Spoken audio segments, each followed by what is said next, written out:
আসসালামু আলাইকুম my YouTube family, কেমন আছেন সবাই? আই হোপ সবাই ভালো আছেন। আলহামদুলিল্লাহ, আমরাও সবাই ভালো আছি। আয়শা ব্লগসে সবাইকে স্বাগত।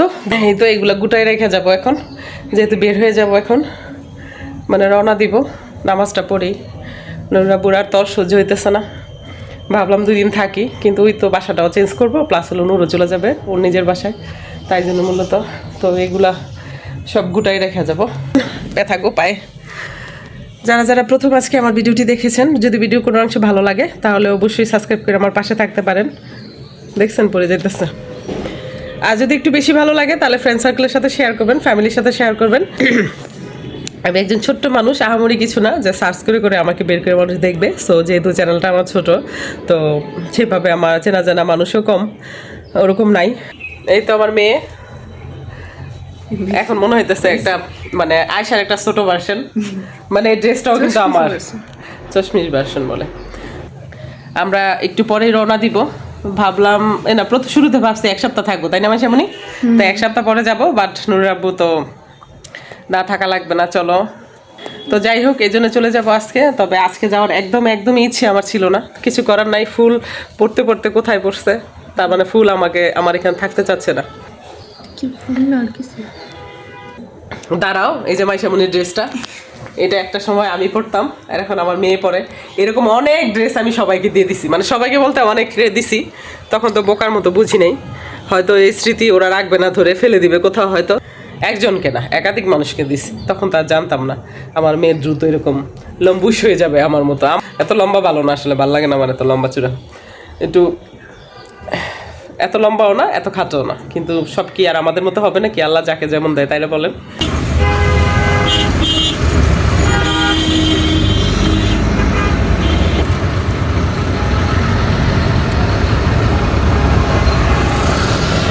বন্ধ হয়ে আছে, বসে আছি আমরা, কত যে ওই একটু সামনে দিয়ে ঘুরবো ডাইন দিকে আমরা। আরে এটা হাসপাতাল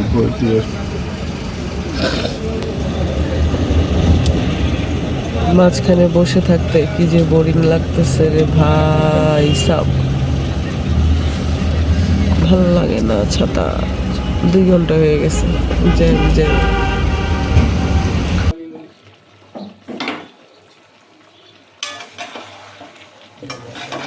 আলহামদুলিল্লাহ, চলে এসেছি আমাদের ঢাকার বাসাতে। তো রাতে এসেই কিন্তু শুয়ে পড়েছি, অনেকটা রাত্র হয়ে গিয়েছিল। সে আস্তে আস্তে রাত 12টা মেবি, 2 ঘন্টা জ্যামেই বসেছিলাম, এতটা বোরিং লাগছিল কি বলবো আপনাদের। নুহর আর মাইশামণি চলে গিয়েছে স্কুলে আর মাদ্রাসাতে, বড় ছেলে মেজো ছেলে বাসায় আছে। নুরাপু যেহেতু গিয়েছে, আজকে সাইডে যায়নি, তাই মূলত ডিউটিটা উনি পালন করছে, আদারওয়াইজ আমাকেই যেতে হয়, আনতে হয়। এরই মধ্যে হালকা পালকা তো অনেক কাজই করেছি, আর সে সাথে রান্নাটা করে নিলাম আর মাছটা নুরুর আব্বু খেতে খুব ভালোবাসে। যেহেতু মাছে বড় বড় কাঁটা থাকে, সেভাবে কষ্ট হয় না বাচ্চাদেরও খেতে। তো যাই হোক, আমার কাছে একদমই ভালো লাগে না, আমার পছন্দ না। আমার যেটা পছন্দ সেটা রান্না করে দিলাম এক ফাঁকে। আর এদিকে দেখুন, বাসায় যেহেতু ছিলাম, মন মতো নুরুর আব্বু কী করেছে দেখুন। অনেকটাই মেসি ছিল, কিছুটা গুছিয়েছি আর কিছুটা আপনারা দেখতে পাচ্ছেন। আলহামদুলিল্লাহ, মগজ রান্নাটা কিন্তু আমার হয়ে গিয়েছে। আপু ভাইয়েরা, আমি জানি আপনারা খুব সুন্দর করে, খুব গুছিয়ে সুন্দর করে রান্না করতে পারেন। আমি অত আহামরি বাবুর্চি না, তবে নর্মালি ঘরে রান্না করতে করতে একটা আয়ত্তে চলে এসেছে। আমি ঠিকভাবে মেজারমেন্ট করে চামচ দিয়ে মেপে ঝেপে আসলে রান্না তেমন করতে পারি না। তো দুপুরের জন্য রান্না আমার ডান। আসলে মূলত দুপুরের না, এটা রাত্রে সহই রান্না করে নিয়েছি, একেবারে রাত্রে যেন আর না আসতে হয় ওভাবে। আমি জানি না কতটা ভালো রান্না করতে পারি। গরুর এই ব্রেনটা, এটার জন্য স্পেশাল রান্না রাঁধুনি আমার মা। আমার ছোটোবেলার কথা মনে হয় যখন রাতে যাই এবং খেতে যাই, আমার মা ভীষণ সুন্দর করে রান্না করতো। একটা সময় যখন কুরবানিতে আসতো, আমি অপেক্ষায় থাকতাম কখন মা আমার রান্না করে দেবে আর কখন আমি খাবো। নূর নুদারকে নিয়ে আমি বসে গেলাম খেতে। নূর আমার বড় ছেলের নাম, নুদার আমার মেজো ছেলের নাম। অফ ক্যামেরাতে খেয়ে নেবে একটু পর নূরের আব্বু, যেহেতু বাচ্চাদের আনতে গিয়েছে। বাচ্চাদের বলতে মাইশামণিকে আনতে গিয়েছে, পরবর্তীতে আবার 4টায় যাবে নূরকে আনতে। দুপুরে খাওয়া দাওয়ার পর একটু চা চা করছে মনটা, সেজন্য চা বানাচ্ছি। আমি তো আর একা খাবো না, ওদেরও দিয়ে খাবো। তো যাই হোক, চা পাতি দেওয়ার পরে চিনিটা প্রথমেই দিয়ে দিয়েছি। একটু চিনিটা আঠা আঠা ভাব হওয়ার পরেই আমি গুঁড়ো দুধটা দিয়ে দেবো। আমি হালকা কুসুম গরম পানিতে গুঁড়া দুধটা গুলিয়ে নিয়েছি, আর শুরুতে যখন দিয়েছি লিকারের মধ্যে অল্প একটু দিয়ে নিয়েছি ফার্স্টে, কারণ কি ফেটে যায় দুধটা, ওইদিকে খেয়াল রাখতে হবে। তো এবার এখানে অল্প একটু আদা আর একটু এলাচি পাউডার দিয়ে দিয়েছি যেন স্মেলটা সুন্দর আসে। আপনারা আপনাদের পরিমাণ মতো দিয়ে নেবেন। জানেন, কখনই চা বানানোর সময় সুন্দর করে পরবর্তীতে আমি ঢালতে পারি না, একটু হলেও পড়বে, একদম মাস্ট। তো সবাই মিলে গল্প করছি আর চা খাচ্ছি, এর মধ্যে নুর আপু চা খেয়ে আবার নুহরকে আনতে যাবে। তো যাই হোক, এভাবে কখন থেকে সকাল সন্ধ্যা হয় টেরই পাই না।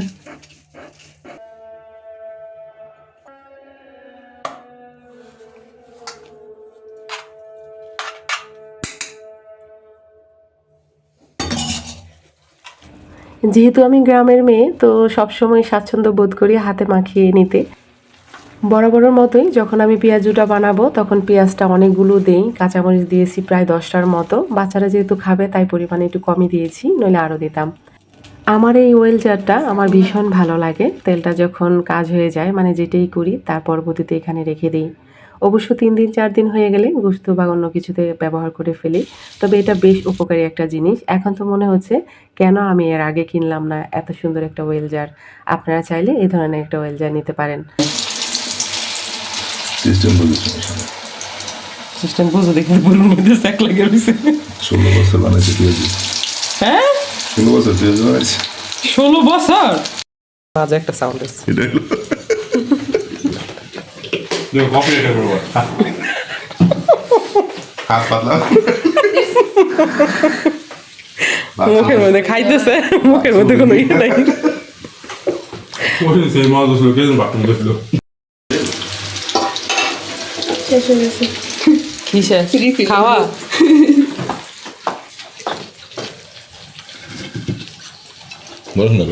পরিবারের সবাই একসাথে বসে খাওয়া দাওয়ার আনন্দই আসলে আলাদা। যখন গ্রামে ছিলাম ঠিক সেভাবে সময়টা হতো না। জানি না কেন ঢাকা শহরে আসার পরে জায়গাটা যেহেতু সরু, তো সেখানে একদম সবাই প্রায়শই খাওয়া হয় ডাইনিং স্পেসে। এই তো সবাই মিলে অনেক গল্প আড্ডা হচ্ছে আর একসাথে খাওয়া দাওয়া, আমি ভাজতেছি আরও দিতেছি, ওরা খাচ্ছে। তো যাই হোক, আলহামদুলিল্লাহ একটা আমিও খেয়েছিলাম। খাওয়ার পর বাসা দেখতেও চলে গিয়েছিলাম। তো বন্ধুরা, আপনারা সবাই দোয়া করবেন যেন সুন্দর মতো করে বাসাটা চেঞ্জ করতে পারি, ঠিকঠাকভাবে উঠতে পারি নতুন বাসাতে। তো অনেক চাপে আছি, এই চাপের মধ্যে যে ভিডিও বানাচ্ছি তার উপর তো ভিউজ নাই, কিছু বলার নাই। নুদারে কি শরীর খারাপ রে, জ্বর উঠছে আবার? বাইরে অর্ধেক বিদ্যুৎ ঘুমায় ছিল। এখন মানে মাম পানি মতো লাগে এ দেখো কান্না গরম, তুমি দূরে দেখো। আর এটা ভাবে কার নিচে ছিল এটা। এই যে ব্রেন্ডার সরানোর ইয়া ছিল না না।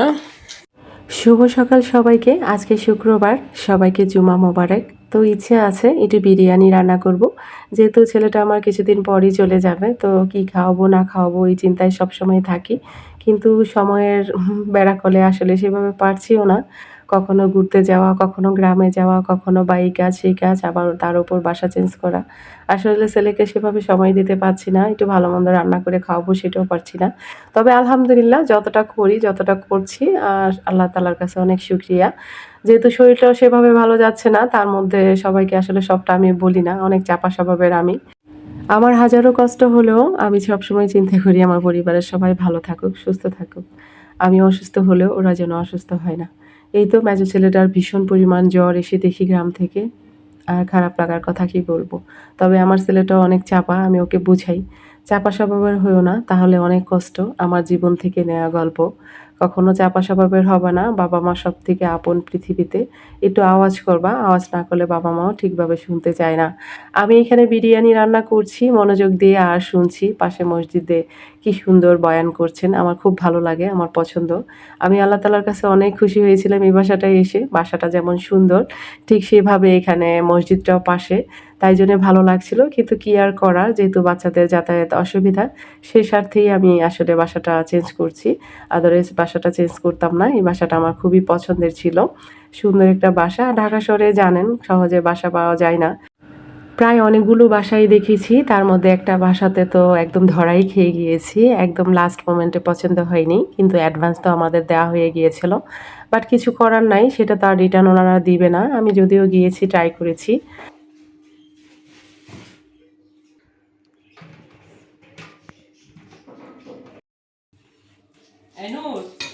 আসো আসো আসো আসো আসো। সবেমাত্র গোসলটা করে বেরিয়েছি, এর মধ্যে কলিং বেল চেপে দিয়ে এলো। বাচ্চারা নামাজ পড়ে অলরেডি ওরা চলে এসেছে। তো তার মধ্যে নামাজটাও আমি পড়তে পারি নাই, খাওয়া দাওয়া করে ইনশাল্লাহ পরে নামাজটা পড়ে নিয়েছি যদিও। কিন্তু অনেকেই ভাববেন হয়তো কেন আজকে এত সাজুগুজু করেছে, হয়তো আমি খুব ফ্রেশ মাইন্ডে আছি, আমার মুডটা খুবই ভালো আছে। আসলে এটা রং। আমি যখনই অসুস্থ থাকি, খুবই খারাপ লাগে বা মনটা খারাপ, তখনই মূলত আমি এভাবে থাকি, একটু শাড়ি টাড়ি পরি, এই যা। তবে আমার খুব কাছের মানুষরা এই গল্পটা জানা। যাই হোক, বাচ্চাদের খেতে দিব, খেতে দিয়ে নিজেও একটু খেয়ে নিব, তারপরে নামাজটা পড়বো। আসলে কাজ করতে করতে কখন যে সময় কোন দিক দিয়ে চলে যায় টেরই পাই না সেভাবে। তবে বাচ্চা কাচ্চা নিয়ে খেতে আমি বেশ ভালোবাসি, যেহেতু ছেলেটা আমার চলে যাবে, তাই আমি চেষ্টা করি সবটা সময়ই আমি সকালবেলা, দুপুরবেলা, রাতে একসাথে সবাই খাওয়ার জন্যে। যেহেতু দুপুরে খাওয়াটা একসাথে হয় না, শুধু শুক্রবারে শনিবারে হয়। আর যেহেতু মাইশামণি মাদ্রাসায় চলে যায় আর ছোটো ছেলে স্কুলে চলে যায়, তাই মূলত দুপুর টাইম ছাড়া বাকি টাইমটা আমরা একসাথে খাওয়ার চেষ্টা করি। আর এখানে একটা কথা বলে নিই, রাতে যেহেতু আমি খাই না, সো আসলে রাতে সন্ধ্যা রাতে যে স্ন্যাক টাইমটা থাকে তখন হয়তো একটু চাটা খাবো বসে, এই যা। তো যাই হোক বন্ধুরা, অলওয়েজ দোয়া করবেন আমার পরিবারের জন্য। আর যদি একটু ভালো লাগে, মনটা চায়, তাহলে আমার ভিডিওতে এসেই যেহেতু পড়েছেন, অনেকেই সাবস্ক্রাইব করেন না আমি জানি, কিন্তু সাবস্ক্রাইব করলে দোষ কি বলুন, একটা লাইক দিলে দোষ কি বলুন। প্লিজ একটু কষ্ট করে একটা লাইক দেন, আপনার একটি লাইকে আমার নিয়ে যেতে পারবে অনেক অজানা বন্ধুদের কাছে, যারা আমার ভিডিওতে আসবে, আমার চ্যানেলটা বিগ সাইজ হবে। এই তো বসে গেলাম, আর দেখেন বেড়ে দিচ্ছে আমার মেয়ে। আজকে সে হয়ে গেছে আমার মা, আমি হয়ে গেছি তার মেয়ে। কেমন হয়েছে বলুন তো? এবার বসে বসে খাবো, আমার মা আমাকে বেড়ে খাওয়াচ্ছে। বহু বছর পর মনে হচ্ছে আমার মা কি সুন্দর মুরব্বি হয়ে আমাকে বসে বসে খাওয়াচ্ছে। ঢের সারি গল্প করলাম পরিবারের সবার সাথে। অবশ্য নুর আব্বু মিসিং, সে সাইডে আছে। ওনার তো আর শুক্র শনি নেই, উনি যেহেতু বিজনেস করে, সো প্রতিটা দিনই ওনার। তবে মাঝে মাঝে শনিবারে একদিন পর পর থাকে অবশ্য ঢাকাতে। আর যদি কাজে চাপ থাকে, রেগুলারই উনি সাইডে থাকে। বন্ধুরা, আমার ভিডিও যদি আপনাদের ভালো লেগে থাকে তাহলে অবশ্যই লাইক করবেন, শেয়ার করবেন, পাশে থাকা বেল আইকনটি ক্লিক করে দিবেন, যেন নেক্সট ভিডিও পোস্ট করার সাথে সাথে নোটিফিকেশনটি পেয়ে যান। ভালো থাকবেন, সুস্থ থাকবেন, নিরাপদে থাকবেন, পরিবারকে সময় দিবেন, আর হ্যাঁ, অবশ্যই অবশ্যই পজিটিভ থাকবেন।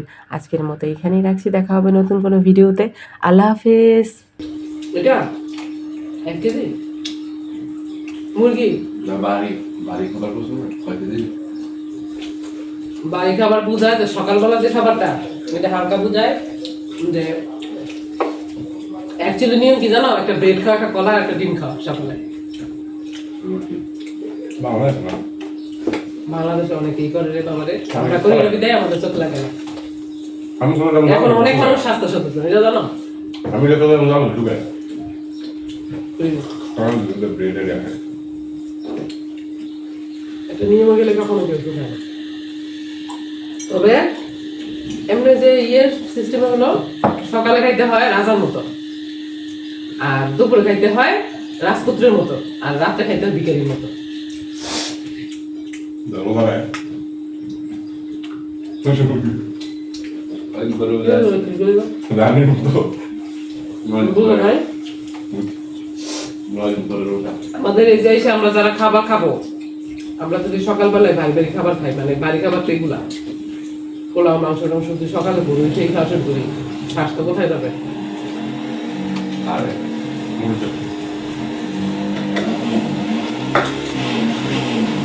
হ্যাঁ, অফ দিয়ে দাও দিকটা ক্যামেরাটা।